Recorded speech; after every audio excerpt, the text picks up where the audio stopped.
These days, our country is afflicted by a high level of despair. Despair is not like depression, where people lose all vitality and are stuck at home or in bed. Despair is walking and moving and doing things, but like a zombie, like the walking dead, without hope, thinking and feeling that nothing is going to change. What I do doesn't matter. Hope is lost. Hope disappears. It's what happens to me, as you can see, when I read 17 funerals or watch the news. There are physical, emotional, and mental changes that accompany despair. It brings anguish and despondency and pain. You feel overcome by a sense of futility and defeat. What you thought about yourself or the world suddenly turns out wrong. You feel guilty. You feel broken. You perceive other people and what they do as hostile. You think that things will never get better. Even if not in total despair, many of us are on the edge. It would only take one more thing. The current levels of hostility and animosity in the news and on social media are reflections of despair. We hear constantly about the traumas and acts of desperation carried out by and affecting people across the country. This was happening before the COVID pandemic, but we know that COVID increased our despair. There was more death and more isolation. Our normal ways of doing work and school and social contact changed almost overnight. It increased our exposure to social media and violent video games. It led to economic uncertainty and questioning the advice of our governmental and medical leaders. And it has gone on and on and on. Despair is connected to worries about the future. People are in despair about climate change, and it has never been more apparent than this week. Fires and floods and droughts and temperatures breaking records almost daily. I don't remember it ever being this hot for this long, and we know in 10 years we think, remember that summer it was only 105? That wasn't so bad. You know? St. Louis received 25% of their annual rainfall in 12 hours. Things have never felt less certain. People are scared, and when people are scared, bad things can happen. We hear in the news about deaths of despair. These are officially deaths related to alcoholism, opioid overdoses, and suicide. In 2017, there were 55,403 deaths of despair. In 2020, there were 186,763. Okay, 3 years, tripling deaths of despair from 55,000 to 186,000. The suicide rate in the United States increased 35% from 2000 to 2018. I believe, in addition to these, there's another category of deaths of despair, those that occur because of mass shootings. Jean asked if I would be willing to lead a service the day after the shootings of the children in Uvalde, Texas. There, an 18-year-old boy killed 21 children and teachers and injured another 18 at Robb Elementary School. This was not too long after another 18-year-old boy killed 10 people in a grocery store in Buffalo, New York. It was on my mind, and I felt hopeless and sad and helpless about making any difference. We have been numbed by the intensity and frequency of mass shootings. 60 dead and 867 injured in Las Vegas in 2017. 49 dead and 58 injured in an Orlando nightclub in 2016. 32 dead and 23 injured at Virginia Tech University in 2007. 27 dead and 2 injured at Sandy Hook Elementary School in 2012, 17 dead and 17 injured at Marjorie Stoneman Douglas High School in 2018. Shootings continue at churches and restaurants and Walmarts. In 2020, 2021, and so far in 2022, there have been 10 to 11 mass shootings per week. Too many for the news to cover. It's popular to refer to the perpetrators of these shootings as monsters, but I think that is a way to reduce our sense of responsibility, to locate the problem in them instead of in society. Just like people prefer to say that racism is made up of racist individuals, instead of a cultural system that has developed and supported racism for centuries. Every country has depressed, poor, unemployed, angry people. Why are we the only country that has multiple mass shootings every day? I believe that mass shootings are another sign of despair. Despair can lead to violence against the self, as in suicide or drug overdoses, or violence against others. Why has this been increasing? I want you to try this thought experiment. Imagine that you have no bones, that all your bones have been removed. Okay, now stand up. I think that is the feeling that many people have, that their bones have been removed. Structures that we have relied upon in American society have been collapsing. There have always been traumas and catastrophes and guns, but we relied upon certain structures to support us and help us get through the pain. Those structures have been weakening. Let me talk about some of those structures today. Families, schools, government, medical and mental health care, community participation, and church. Each one of those could be a sermon, and I don't think I want to keep you that long. I will touch on only a few points. We have lost faith in families. Families used to mean parents, grandparents, great-grandparents, aunts, uncles, cousins. Now it's a nuclear family or less.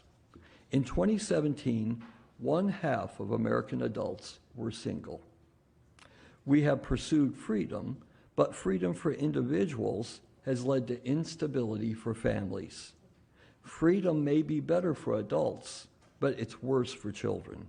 Without a support network, they become more vulnerable when problems occur.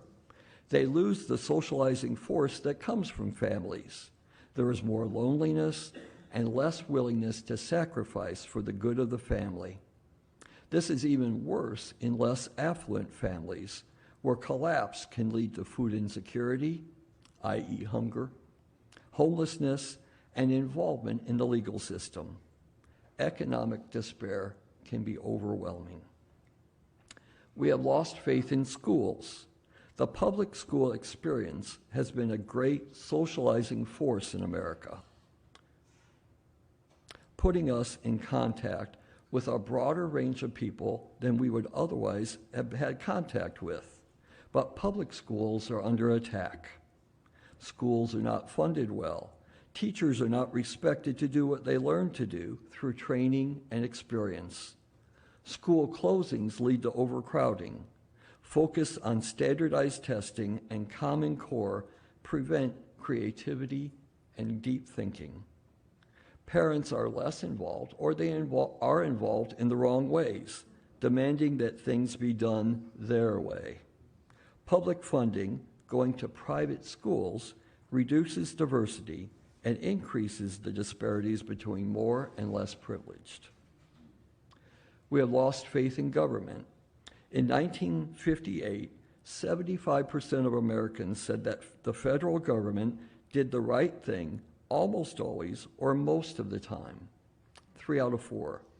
That dropped from 2008 to the present to 25%, 1 out of 4. Both liberals and conservatives promote distrust of the other. there is an increase in blatant lying and hypocrisy. We feel that the important issues like climate change, equal rights, safety are not being addressed. In 2022, a poll found that only 7% of voters had faith in Congress. 7%. It seems like the majority opinion is being overruled by the minority opinion, and the media exacerbates the divisions and makes it harder for those in power to compromise. We have lost faith in medical and mental health care. There's a shortage of providers, a lack of insurance, and a high price of care prevents people who need care from getting it. Our care has a high cost, but is not always high quality. I don't know if you've noticed, but my doctor appointments have been shorter and shorter and shorter.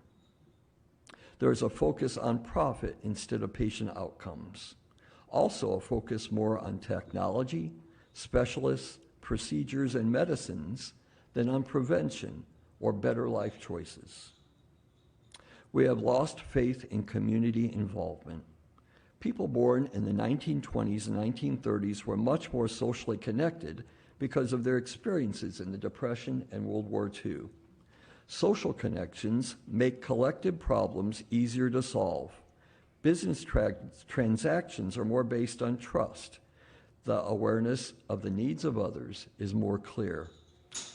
Community involvement promotes education and contact and supports families. Now there is more mobility and sprawl. There's pressures from time and money and the reliance on social media. We have retreated to our homes. We don't attend public meetings, join civic organizations, volunteer, or vote. One way communities have collapsed is newspapers. A previous version of the most common IQ test for adults asked this question: why is it better to get information from a newspaper than from a television news program? Most adults knew the answer to this. Employment at newspapers in 2020 was down 57% from 2004. So in 16 years, more than half of newspaper employees were laid off. 5 news companies control 300 daily newspapers. 80% of Americans get their news from digital devices. In the fourth quarter of 2020, the average number of minutes per visit that the 50 top U.S. newspapers received was less than 2 minutes. I'm a fast reader, but I'm not that fast. We don't spend enough time getting the whole story. We read headlines and think we know what is happening. Especially without local news coverage, there is a lack of the community information necessary to support a democracy. Corporations focus on profit and cover the dramatic stories, which may not be the important stories. And finally, we have lost faith in church. Churches and religion provide order in the chaos. They allow us to bond with those who share deep values, and they give us a sense of meaning and purpose. They focus on forgiveness, compassion, and gratitude, which can have both physical and mental benefits. They provide stories that help us make sense of the world. In 1999, 70% of Americans belonged to a church. In 2020, that was 47%. My guess is that with COVID, the number of members has declined even further. The weakening of families, schools, governments, communities, and churches has had a direct effect on our vulnerability to stress and our propensity for despair. Those who take violence out on themselves and or others have the stresses, but they don't have the structures in place to deal with their stresses. We know what leads to a school shooter. It's not a surprise. These are the steps. Number 1, early childhood trauma and losses of caretakers due to drugs or death or incarceration. There's a wounding in the family. Social rejection, bullying, and humiliation. That's a problem in the schools. No adults at the school who care about or look out for these children. Retreat to social media or delinquent groups where the children feel accepted. An inability to ask for help or asking for help and it not being received. Adults who do not see the emotional and behavioral changes as signs of deeper problems and instead punish the child by expelling them or taking away what sustains them. The children struggle alone and develop negative expectations about the future. They connect to social media sites that encourage blame and contempt. They develop revenge fantasies and identify with other violent people. They obtain access to guns.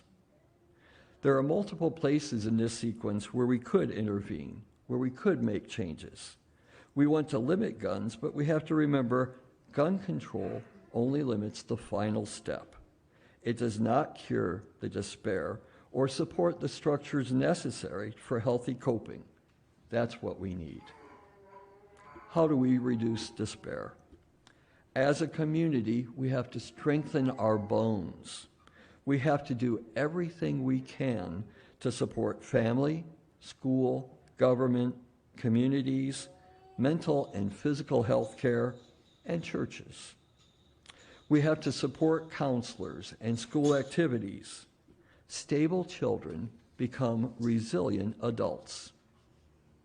We have to not be tricked into thinking that other people are our enemies. We have to volunteer. We have to go to community events. We have to take advantage of opportunities to connect with others. We have to read newspapers, especially the local sections. Margaret J. Wheatley says, "We can change the world if we start listening to one another again. Nothing exists in isolation. We have to stop pretending we are individuals who can go it alone. We have to build up our communities. We need those structures."